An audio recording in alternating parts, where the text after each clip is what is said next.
Bonjour Philippe Ladger. Bonjour. C'est vraiment une ville art déco, Perpignan ?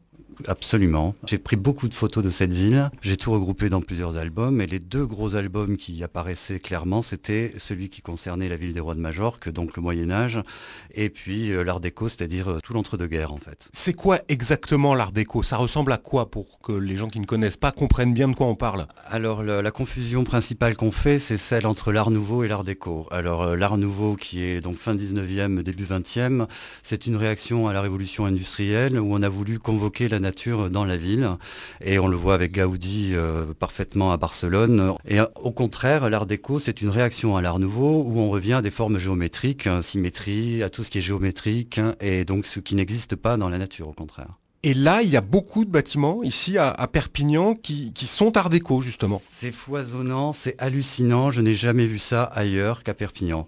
Le déclic, ça a été un voyage à Miami que j'ai fait en 2000, où j'ai enfin compris ce qu'était ma ville de Perpignan, où je suis né, où j'ai grandi.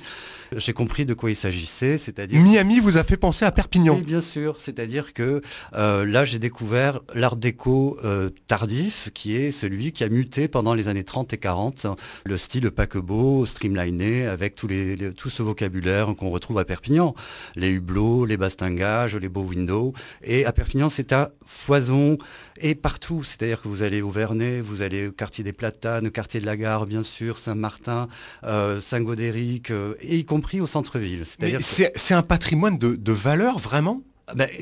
Voyez ce que Miami en fait. Miami en fait son fer de lance de communication, c'est l'attractivité même de South Beach, c'est un spot international, intellectuel, de fête, etc. D'ailleurs, je vais aller les rencontrer la semaine prochaine pour voir s'il n'y a pas des choses dont on pourrait s'inspirer pour exploiter justement ce patrimoine-là.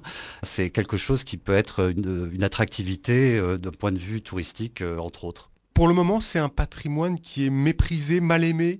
Le moins qu'on puisse dire, c'est qu'on ne l'assume pas vraiment. Il y a quelques initiatives privées, je pense à Françoise Chalade avec la Maison Rouge. Il y a quelques personnes comme ça, et des particuliers qui prennent soin de leurs biens, de leur maison. Mais on commence à peine à excaver le patrimoine gothique, donc on en est là.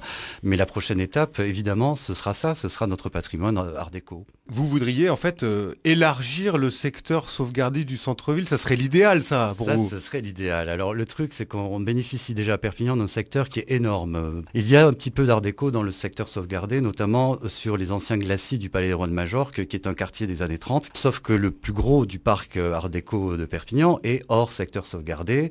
Quand vous voyez le boulevard Mercadet, la rue Rive en allant vers le cimetière Saint-Martin, quand vous partez vers les Platanes derrière le Palais des Congrès, le Vernet, tout ça c'est hors secteur, donc il faut réfléchir à ce qu'on peut faire, alors peut-être inventer autre chose. Éviter que des maisons remarquables soient détruites, par exemple ? Alors éviter ça, et puis, mais pas seulement, parce que le truc c'est qu'à Perpignan, on n'a pas vraiment de bâtiment en soi qui soit extraordinaire.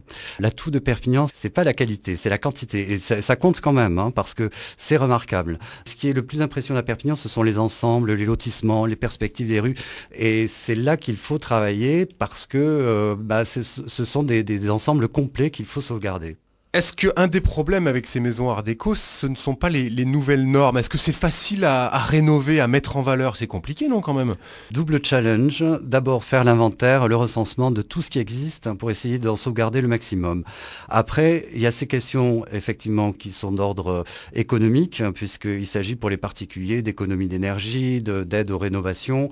Et là, il y a beaucoup de choses à inventer parce que le béton, qui est quand même le matériau principal, n'est pas en odeur de sainteté aujourd'hui. Terrifiant au niveau isolation, et voilà, c'est vrai que ce sera un des obstacles à notre projet. Les maisons art déco, elles reviennent à la mode ?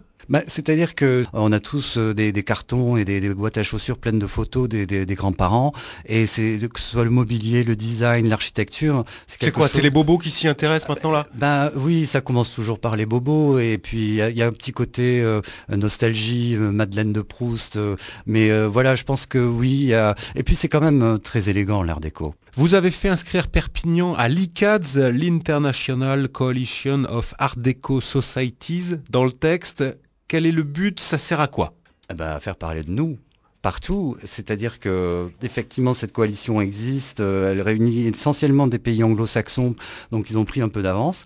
Et j'ai remarqué qu'il n'y avait personne en Europe.